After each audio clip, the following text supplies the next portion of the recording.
बोलो, हुआ कॉपी नहीं हुआ भाई?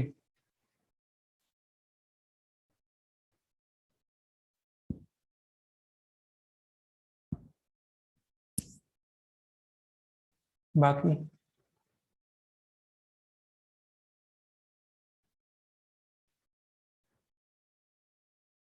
बाकी बोलो बेटा।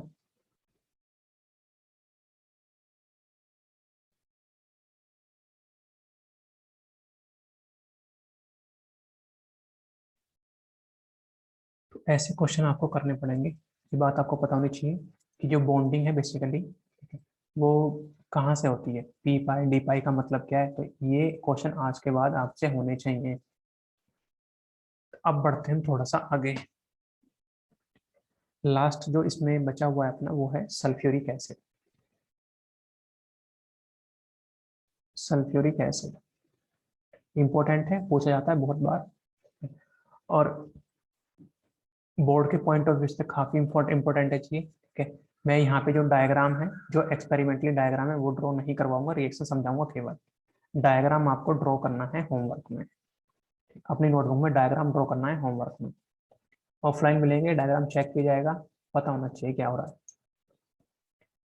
फॉर्मूला क्या है सल्फ्यूरिक एसिड का? H2SO4। ठीक है, इसको बोलते हैं king of acids. King of acids. तो किंग ऑफ एसिड हम इसको इसलिए बोलते हैं, ठीक है, क्योंकि स्ट्रॉन्गेस्ट में से एक है। ठीक है, काफी सारे एसिड स्ट्रॉन्ग एसिड है, लेकिन स्ट्रॉन्ग में से भी स्ट्रॉन्गेस्ट आप इसको बोल सकते हैं जो हमारे सिलेबस में है। मैं ये नहीं कह रहा कि यही स्ट्रॉन्गेस्ट एसिड होता है, इससे भी ज्यादा 200 400 500 1000 गुना एसिड स्ट्रॉन्ग हो सकते हैं, लेकिन हमारे लिए यही किंग है क्योंकि हमारे सिलेबस में जो है ये स्ट्रॉन्गेस्ट की कैटेगरी में लाई करता है। अब बेटा बात करते हैं इसकी प्रिपरेशन की। तो सबसे पहले जो प्रिपरेशन है, ठीक है, इसको प्रिपेयर करने के लिए हमें प्रिपेयर करना पड़ता है SO2। तो SO2 को जो प्रिपेयर करते हैं, ठीक है, पहला स्टेप है इसमें sulphur dioxide preparation. Sulphur dioxide preparation, उसको हमने प्रिपेयर किया था कहाँ से? एक तो है हम उसको प्रिपरेशन मैंने दिखाई थी सल्फर को, ठीक है, किसके साथ बर्न करवा सकते हैं? सल्फर की बर्निंग से, ठीक है, बना सकते हैं SO2, SO2 की फॉर्म में। नाउ दूसरा मेथड था हमारे पास बनाने के लिए कि FeS2, इसको बोलते हैं आयरन पायराइट। Iron pyrite. तो आयरन पायराइट की रिएक्शन, ठीक, O2 और in presence of strong heat क्या बनाया था हमने? आयरन ऑक्साइड Fe2O3 बना लो, या फिर FeO मैंने लिखा है तो that is also correct, Fe बना लो, डजेंट मैटर। यहाँ से बनता है आपके पास SO2। SO2 बेटा इसको बोलते हैं हम, बताया होगा आई थिंक, FeS2 को बोलते हैं फूल्स गोल्ड। फूल्स गोल्ड, मूर्खों का सोना, बिकॉज ऑफ इट्स मतलब इसकी जो शाइनिंग है, इसका जो कलर है ऐसा होता है जैसे गोल्ड कलर। ठीक है। और O2 के प्रेजेंस में स्ट्रॉन्ग हीटिंग, इस पूरे प्रोसेस को हम बोलते हैं रोस्टिंग। इस पूरे प्रोसेस को मतलब हम ये करें कि आयरन पायराइट को O2 के प्रेजेंस में हीट करना, इसको बोला जाता है रोस्टिंग। और रोस्टिंग से क्या बना आपके पास SO2। नाउ SO2 बन गई, दूसरा मेथड ये रहा। ठीक है। अब नेक्स्ट में हम क्या करते हैं कि जो हम उस SO2 बना ली उसका करते हैं हम ऑक्सीडेशन।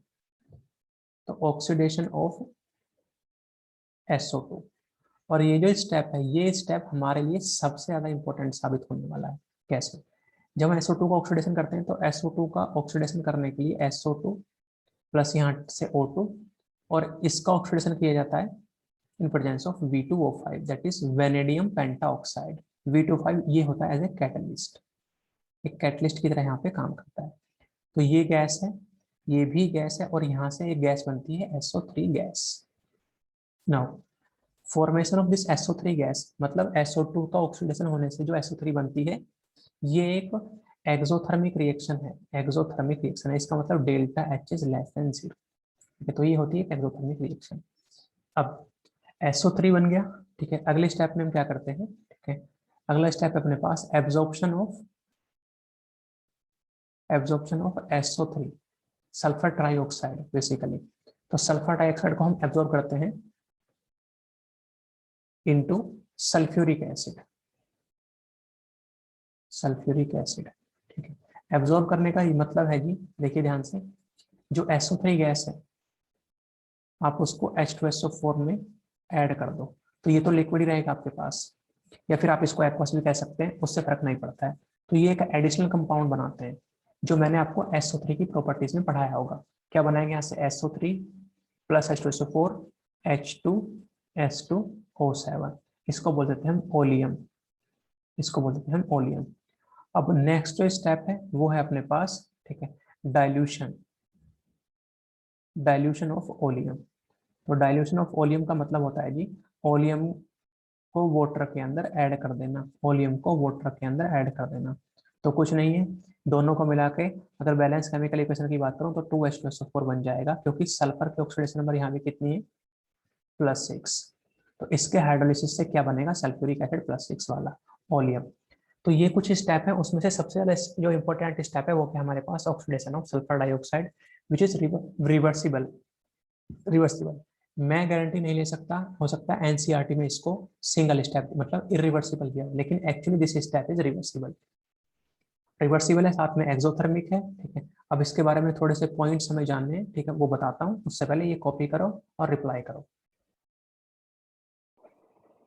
हाय ध्यान तो दे दे दे लगर लाकड़ा रही था।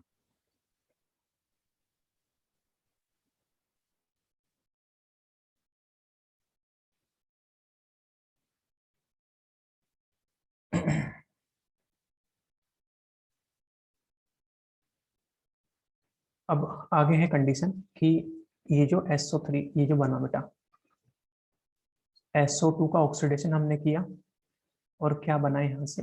ये एक रिवर्सिबल स्टेप है, that is formation of SO3 gas.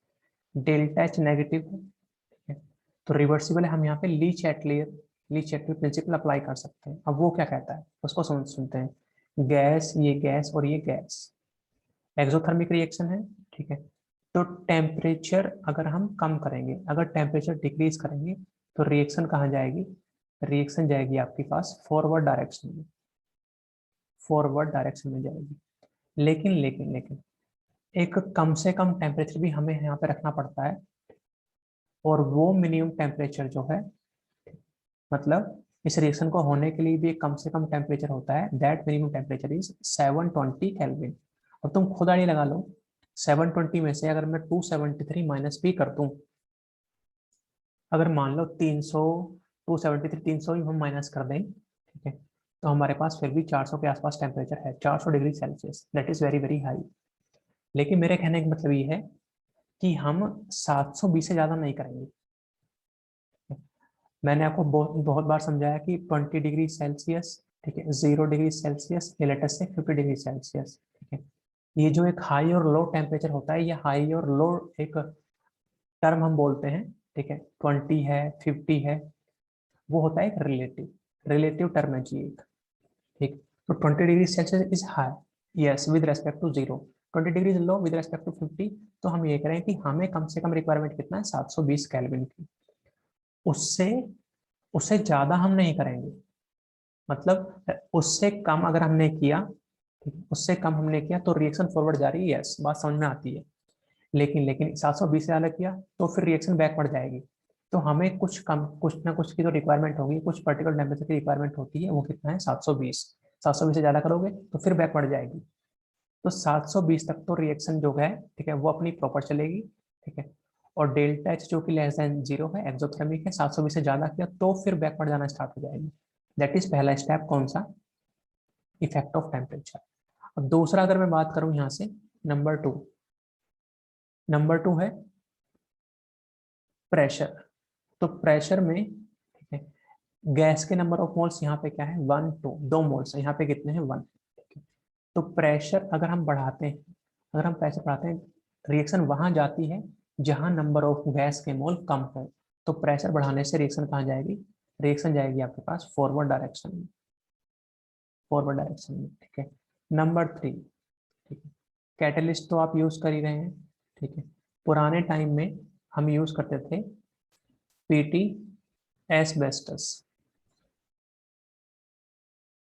PT asbestos, ठीक है। अब एक होमवर्क है, आप इसको ढूंढ के लिखेंगे, व्हाट इज एस्बेस्टस, ठीक है। ये क्या है, कैटलिस्ट ही था, लेकिन हम पुराने टाइम में इसको यूज करते थे। अब इसको हमने, ठीक है, आज की डेट में रिप्लेस कर दिया है B2O5 से। और वो इसलिए रिप्लेस किया है, गजल को भी बाहर भेजना पड़ेगा मुझे।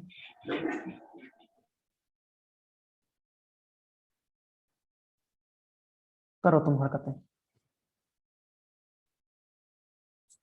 अब जो V2O5 है, ठीक है, तो V2O5 को हमने आज की डेट में हम यूज करते हैं पीटी एस्बेस्टस की जगह।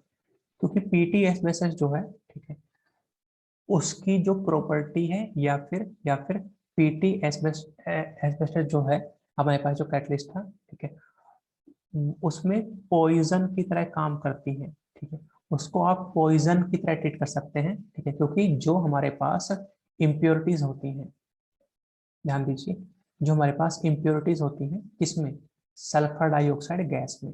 तो सल्फर डाइऑक्साइड में जो इम्प्योरिटीज हैं वो पॉइजन की तरह काम करती हैं, किसके लिए, पीटी एस्बेस्टस के लिए। इसलिए इसकी एक्टिविटी क्या है, कम हो जाया करती है। लेकिन जो V2O5 है, V2O5 की एक्टिविटी को ये इम्प्योरिटीज अफेक्ट नहीं कर पाती हैं, इसलिए हमने प्लेटिनम एस्बेस्टस को हटा दिया या यूज करना बंद कर दिया है। तो व्हाट इज एस्बेस्टस, ये आप ढूंढ के लेके आएंगे। नंबर 4, ठीक है, प्योरिफिकेशन।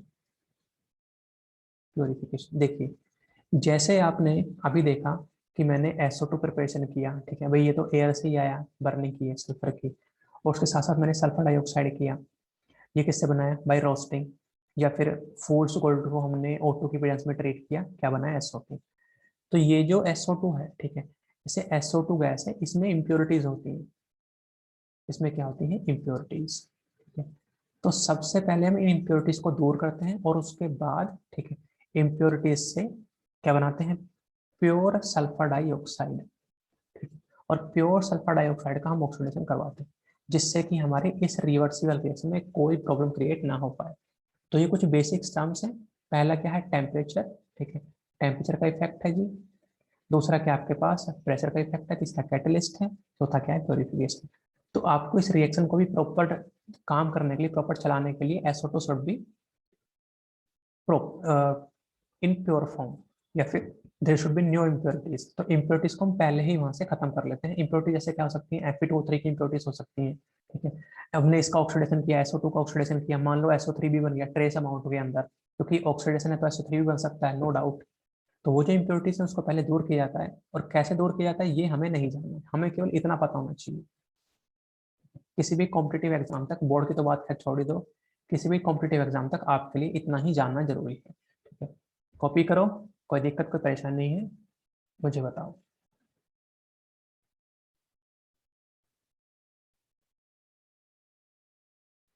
ठीक है, तो यहाँ तक कोई डाउट है तो पूछ सकते हैं बेटा, यहाँ तक अगर कोई डाउट है तो मैंने एक होमवर्क दिया है, जो डायग्राम है आपके टेक्स्ट बुक में एनसीईआरटी में, वो आपको ड्रॉ करना है जी। ये आपको डायग्राम ड्रॉ करना है।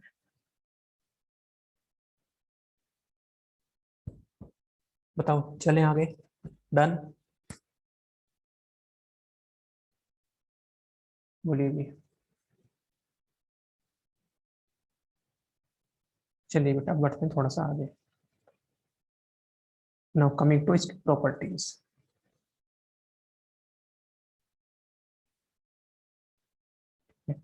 तो प्रॉपर्टीज की हम लोग बात करें, ये होता है एक कलरलेस लिक्विड, कलरलेस लिक्विड। ठीक है, कलरलेस लिक्विड है, ठीक है, उसके साथ में हाईली विस्कस भी होता है जी, हाईली विस्कस भी होता है। ठीक है, वाटर के अंदर तो सोल्यूबल होगा ही, ठीक है, वाटर सोल्यूबल होता ही है। ठीक है, लेकिन वाटर सोल्यूबल का, ठीक है, इसके साथ साथ और जो हाईली विस्कस है, इनके कुछ रीजन है। जैसे ये हाईली विस्कस है, उसका रीजन ये है बिकॉज ऑफ हाइड्रोजन बॉन्डिंग। तो अगर मैंने आपसे बात की कि सल्फ्यूरिक एसिड होता है आपके पास H2SO4 फॉर्मूला, स्ट्रक्चर होती है दिस वन, H2SO4। नाउ ऐसे नंबर ऑफ मॉलिक्यूल्स आपस में जुड़ते हैं, ऐसे नंबर ऑफ मॉलिक्यूल्स आपस में जुड़ते हैं सल्फ्यूरिक एसिड के, और हाइड्रोजन बॉन्डिंग यहाँ पे प्रेजेंट होती है। जैसे ये, इसके बाद, ठीक है, अगला मॉलिक्यूल आएगा यहाँ पे HO, और यहाँ से जुड़ेगा आपके पास सल्फर, वैसे ही ऑक्सीजन, ये हाइड्रोजन, ये चला आपके पास सल्फर, डबल बॉन्ड। नेक्स्ट इसी टाइप से ये हाइड्रोजन, ऑक्सीजन, सल्फर। तो ये हाइड्रोजन बॉन्डिंग आपकी कंटिन्यू रहती है, जिसकी वजह से, जिसकी वजह से ये क्या बनता है, विस्कस बनता है।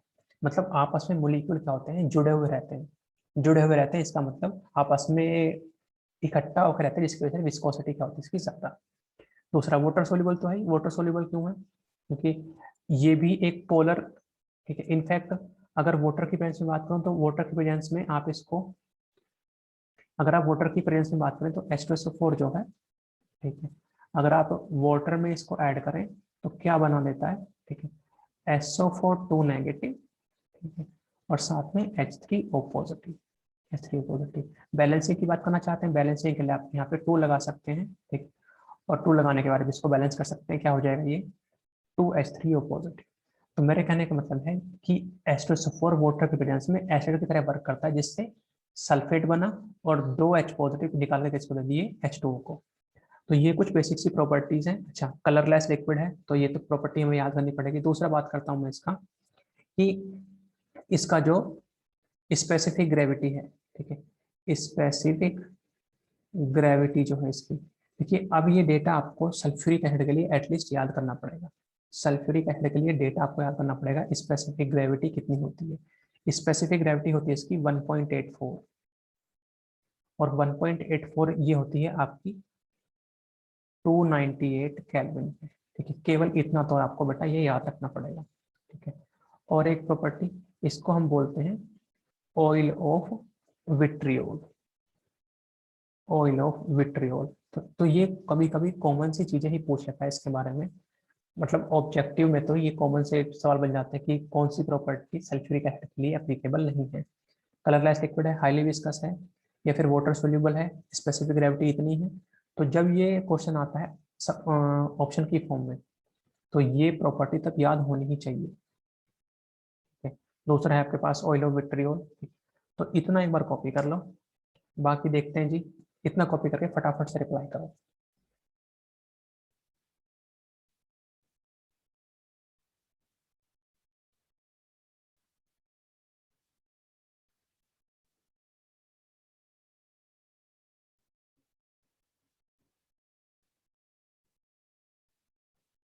इतना कॉपी करिए।